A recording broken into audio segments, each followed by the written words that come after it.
Hi friends, welcome to Kokila's channel. நம்ம இன்னைக்கு இந்த வீடியோல ருசியான பச்சை பட்டாணி குருமா எப்படி செய்யறது பார்க்கலாம் வாங்க. அதுக்கு ஒரு பாத்திரத்தை எடுத்து ஒரு 6 ஸ்பூன் எண்ணெய் ஊத்திக்கலாம். எண்ணெய் நல்லா சூடான பிறகு ஒரு பிரியாணி இலையை இதுல போட்டுக்கலாம். அப்புறம் ஒரு பட்டையை போட்டுக்கலாம். 2 லவங்கம் போட்டுக்கலாம். 1 ஸ்பூன் சோம்பு போட்டுக்கலாம். 1/2 ஸ்பூன் கடுகு போட்டுக்கலாம். எல்லாமே நல்லா பொரிஞ்ச பிறகு ஒரு வெங்காயம் 4 தக்காளியை கட் பண்ணி மிக்ஸி ஜார்ல அரைச்சு வச்சிருக்கேன், அதை ஊத்திக்கலாம். எல்லாத்தையும் ஊத்தின பிறகு 1/2 ஸ்பூன் சால்ட் போட்டுக்கலாம். அப்புறம் கொஞ்சமா கருவேப்பிலை போட்டுக்கலாம். எல்லாத்தையும் சேர்த்து நல்லா கலந்து விட்டுக்கலாம். நல்லா கலந்த பிறகு சிம்ல ஒரு 3 நிமிஷத்துக்கு நல்லா வெதங்கட்டோன்னு மூடி போட்டு க்ளோஸ் பண்ணி வச்சுக்கலாம். 3 நிமிஷம் கழிச்சு ஓபன் பண்ணிட்டு இப்ப நல்லா கலந்து விட்டுக்கலாம்.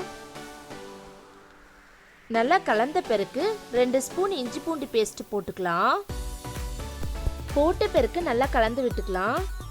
நல்லா கலந்த பிறகு சிம்ல ஒரு 3 நிமிஷத்துக்கு நல்லா கொதிக்கட்டும் மூடி போட்டு க்ளோஸ் பண்ணி வச்சுக்கலாம். 3 நிமிஷம் கழிச்சு ஓபன் பண்ணிட்டு இப்ப 1/4 ஸ்பூன் மஞ்சத்தூள் போட்டுக்கலாம். 2 ஸ்பூன் சில்லி பவுடர் போட்டுக்கலாம். 1 ஸ்பூன் தனியாத்தூள் போட்டுக்கலாம்.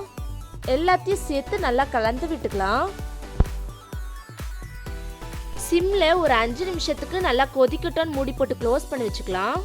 5 நிமிஷம் கழிச்சு ஓபன் பண்ணிட்டு இப்ப நல்லா கலந்து விட்டுக்கலாம். நல்லா கலந்த பிறகு நான் பச்சை பட்டாணியை 2-3 தடவை நல்லா வாஷ் பண்ணிட்டு 6 மணி நேரம் நல்லா ஊற வச்சு குக்கர்ல போட்டு 5 விசில் விட்டு எடுத்து வச்சிருக்கேன். அதை கொட்டிக்கலாம். இதுல இந்த பச்சை பட்டாணி கூட 1/2 ஸ்பூன் மட்டும் சால்ட் போட்டிருக்கேன்.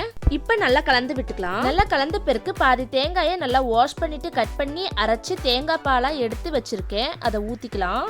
எல்லாத்தையும் சேர்த்து நல்லா கலந்து விட்டுக்கலாம். சால்ட் கொஞ்சம் கம்மியா இருக்கிறதால போட்டிருக்கேன். இப்ப நல்லா கலந்து விட்டுக்கலாம். சிம்ல ஒரு 5 நிமிஷத்துக்கு நல்லா கொதிக்கட்டும் மூடி போட்டு க்ளோஸ் பண்ணி வச்சுக்கலாம். 5 நிமிஷம் கழிச்சு ஓபன் பண்ணிட்டு இப்ப நல்லா கலந்து விட்டுக்கலாம். நல்லா கலந்த பிறகு லாஸ்டா கொத்தமல்லியை சின்ன சின்னதா கட் பண்ணி வச்சிருக்க, அதை போட்டுக்கலாம். அவ்வளோதாங்க, பச்சை பட்டாணி குருமா சூப்பரா ரெடி ஆயிடுச்சு. இதே மெத்தட்ல செஞ்சு பாருங்க, செம்ம டேஸ்டா இருக்கும். சப்பாத்தி, பூரி, இட்லி, தோசை, ஆப்பத்துக்குலாம் பக்கவான காம்பினேஷனா இருக்கும். எங்க வீட்ல எல்லாருக்குமே ரொம்ப ரொம்ப பிடிச்சிருந்து. இதே மாதிரி நீங்களும் செஞ்சு பார்த்துட்டு எப்படி இருந்துச்சுன்னு எனக்கும் கமெண்ட் பண்ணுங்க. ஓகே ஃப்ரெண்ட்ஸ், இந்த வீடியோ உங்களுக்கு பிடிச்சிருந்தா லைக் பண்ணுங்க, ஷேர் பண்ணுங்க, கமெண்ட் பண்ணுங்க, மறக்காம சப்ஸ்கிரைப் பண்ணிடுங்க. Thank you friends, Tata.